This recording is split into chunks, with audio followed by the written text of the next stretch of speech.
The Chicago Cubs are off today, but that's okay because we're getting ready for the Houston Astros, who are in town starting Friday for a 3-game set. Plus, this episode is going to be dedicated to looking at our AAA and AA and A affiliates of the Chicago Cubs and asking ourselves who are some people that we should keep an eye on in the minor leagues. And last but not least, a little bit of encouragement for Cub fans. Guys, listen, it ain't all bad.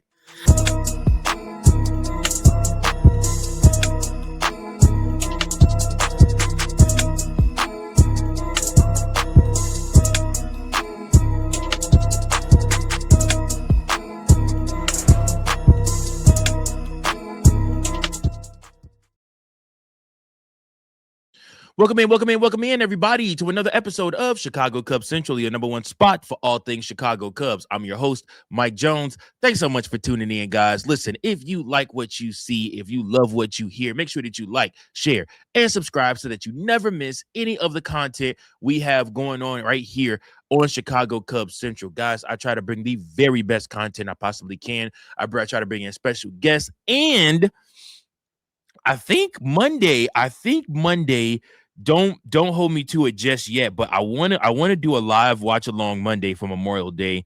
The Chicago Cubs are playing on Monday, and I think I'm going to try to get a watch along together for us because it's been so long since we've done one. We haven't done one since the beginning of the season. And I was at the time driving back and forth to Peoria, but now I am working from home, and of course I have Monday off. So yeah, it's Monday against the Pirates at 12:35. Looks like that's the game at PNC Park. So Chicago will travel up to PNC Park. And it'll be Ben Brown on the mound going up against Modzinski for the Pirates. So yeah, I think actually we're going to try to get that game together. And it's a 4-game set against the Pirates. Then you turn around and you end the month of May against those St. Louis Cardinals. So Chicago Cubs started May off rocking and rolling and have slowed down steadily throughout the month of May. But listen, we got some winnable series coming up here. We have 4 in a row winnable series is against below 500 teams or right around 500 teams at Cardinals series. Cardinals and Cubs have the exact same. Well, Cubs are 1 win better than the Cardinals right now, but Cardinals are 28-21. Cubs are 29-21. Then you're facing Houston, who's 20-31. And you're facing the Pirates that are 26-24. And then in June, you're going to go up against the Athletics for starting off for the beginning of June, who are 25-24. Then you face the Giants. Then you face the Rockies. And then you face the Giants again. Then you face the Rockies again, which is really weird to see them that much in 2 weeks. That's going to be very awkward. But you know, it is what it is. And then you welcome in the Blue Jays, who have a losing record right now. And then you see those New York Mets for 4 games, I believe, out in New York. And then you see the Brewers again, this time in Milwaukee. So, yeah, I mean, like I said, the Chicago Cubs have a lot of baseball still left to be played, man. And I guess that's kind of how I wanted to start this episode talking to y'all. Look, Chicago Cubs fans are taking it on the chin right now. I mean, I've had people calling me, people texting me, people talking so much trash about my team because they know how I ride for the Chicago Cubs, and they know how I feel about my team. I mean, I literally bleed Cubby blue. But at the same time, you know, it's good to be a realist. It's good to be honest about your team. It's good to be a realist and say, like, hey, no, we're not playing our best baseball right now, but it's May. It's May. If you're peaking in May, that's a problem. And I just want to remind everybody, it's not the end of the world. Did you get bitched out by the Brewers? Yes, absolutely. Yes. The Brewers kicked the Cubs' ass. They did. No other way to put that. 3 games took it to them. Cubs, like, they had absolutely no heart, didn't want no part of the Brewers. But listen, it's May. Now, if this is how the Cubs are performing in August and September, then you're looking like, all right, now this is an issue. And I understand that habits create habits and patterns start forming in May, maybe, but there's also plenty of time to break those. Are the Chicago Cubs the best team in baseball right now? No. Did we see a very, very hot streak from them? Absolutely. Did we see them take advantage of lower level teams? Absolutely. Will we see them do that again? Probably so. And they'll rack up a bunch more wins and everything will be all right. Nobody will have anything else to say. Listen, it's not the end of the world, guys. Don't take no lip from White Sox fans. They have a quarter, not even a half of a relevant season. And because they beat the Cubs twice, you got, like I said, you got White Sox fans talking crazy all online. And definitely don't take no crap from Brewer fans. Although it's a little bit harder to fight against them when they beat you in the playoffs last year, and then they come and they sweep you this year, first series. But the Chicago Cubs are a very good baseball team, guys. Let us remember that. They may not be showing or playing their best ball right now, but the Chicago Cubs are a good baseball team. And I am very disappointed at all of the interactions I see where I just see Cub fans flat out giving up already. Bro, you're not built for 162 if you're throwing in the towel in May. Y'all must not remember what it was like when the Chicago Cubs traded Javi Baez, Anthony Rizzo, and Chris Bryant and the Chicago Cubs. We was looking at Rafael Ortega and Patrick Wisdom and guys like that, and praying to God that they did something for us to cheer about. Y'all must not remember what it was like pre-World Series Cubs when we were ass after Lou Piniella left. After his last season, when we went through that whole rebuild stretch where the Cubs just could not do a thing. It's not the end of the world, guys, is where I'm getting at with this. You have a really great team. You have a really great defense behind you. Contrary to the errors that have been made, you have a really great defense behind you. Really great. And the Cubs are going to come back around, guys. No team can be dominant all season long. No team is going to lead their division all season long unless you play in a division that is absolutely horrible with every other team. Unfortunately for the Cubs, that never happens. But you're going to start to kind of see some of these teams fizzle out a little bit. Listen, baseball is a weird sport. Listen to this stat. This comes from Brendan Miller of Brendan underscore Cubs on X. Follow him if you haven't already. The Cubs lead the majors in squared up contact in the month of May. That means squaring up the ball, hitting the ball as hard as possible. In May, they hit 94 balls in the air over 90 miles per hour. If 5% of those, but just 5% of those balls drop for the Cubs, instead of them being flyouts, multiple games change into the Cubs' favor. Baseball is a weird sport, man. And us as the fan base, it's cool in the moment to react. But, I mean, the Cubs didn't play today, and I'm still seeing people shit on the Cubs. Like us, like supposed fans, like going ham, man. And listen, Cub Central is a place. I wanted this to be a place when I took over a channel where you can come and you can voice your opinion. And absolutely, in the comments, voice your opinion. Let me know if I'm tripping, if I'm off on something. But to me, I'm just like, bro, like, it's one thing to be upset, but gosh darn, come on, just quitting on the Cubs. I see people talking about trade everybody, start over with a rebuild. I'm like, a rebuild? Really? That's the route you want to go? I would be damned if I have to watch PCA, Alex Bregman, Nico Horner, Michael Bush, and all these other guys perform on other teams while the Chicago Cubs call up, Jonathan Long and all these other kids, and we have to sit and watch them.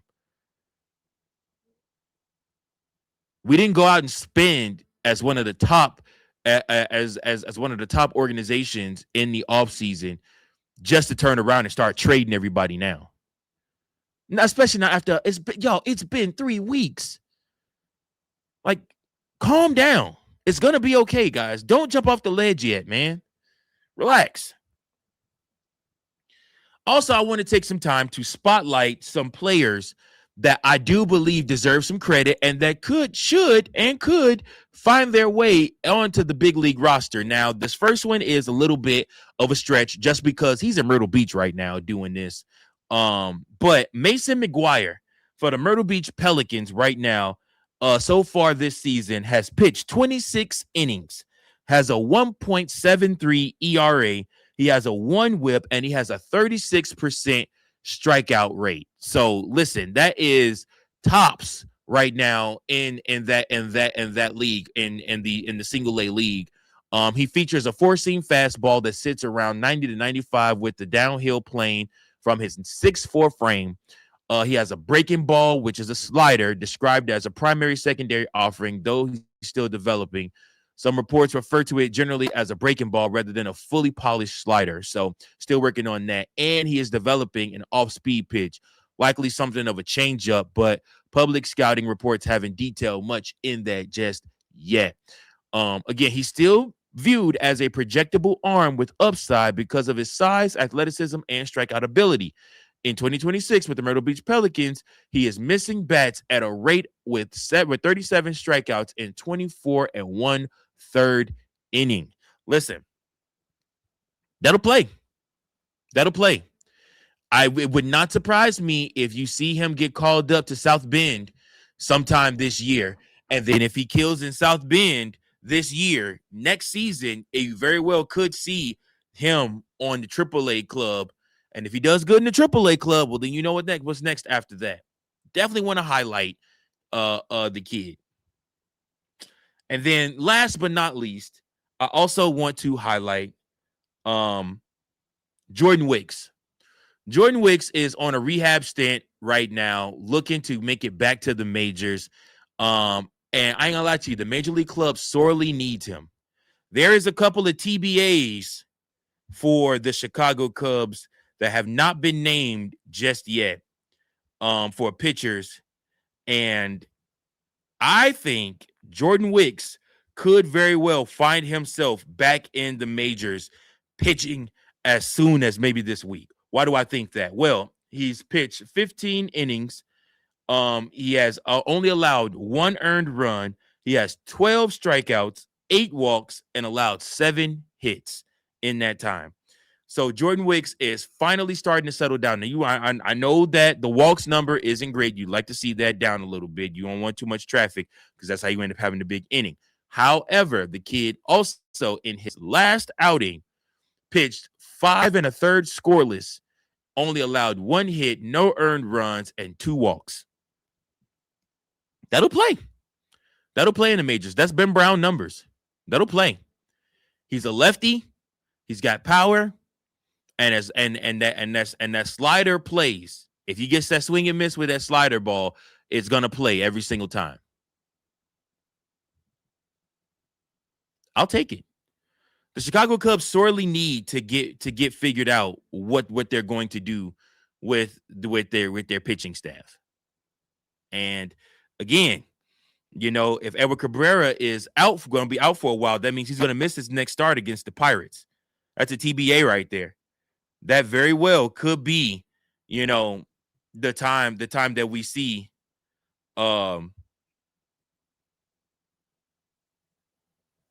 that very well could be the time that we end up seeing Jordan Wicks come up and pitch for the Chicago Cubs. So yeah, Eric Cabrera is supposed to pitch next Tuesday against Ashcraft. However, if Eric Cabrera still has that blister and misses that very well could see Jordan Wicks called up and handed the ball in that start on Tuesday. So watch out for that. He could be coming up to the majors very, very soon. But yeah, man, like I said, guys, I just wanted to come give you guys a little bit of hope, a little bit of love. Appreciate y'all, man, for tuning in. Of course, I'm going to drop an episode, a reaction video right after the Cubs-Houston game on Friday. That's a 1:20 start time. Let's get you ready for that series as well. Houston sending out their best pitcher this season, Spencer Arrighetti, who is 5-1 with a 1.50 ERA. Gonna be a long Friday, right? Cubs are sending out Jameson Taillon, who got it touched up against the White Sox last go around. Jameson Taillon is 2-3 with a 4.97 ERA. That's the Astros' best chance of getting a win against JMO right there. You send Colin Ray out the next day on Saturday, another 120 start time. He's 4-2 with a 4.98 ERA. He got touched up too his last go around against the Braves. And then you got Tang going, Kaiwei Tang going for the Houston Astros. He's 2-3 with a 2.61 ERA. So we'll see what happens there. And then last but not least, Sunday, another 120 start time. You got Shota Imanaga, 4-4 with a 3.38 ERA, going up against none other than Peter Lambert, who is 2-4 with a 3.57 ERA.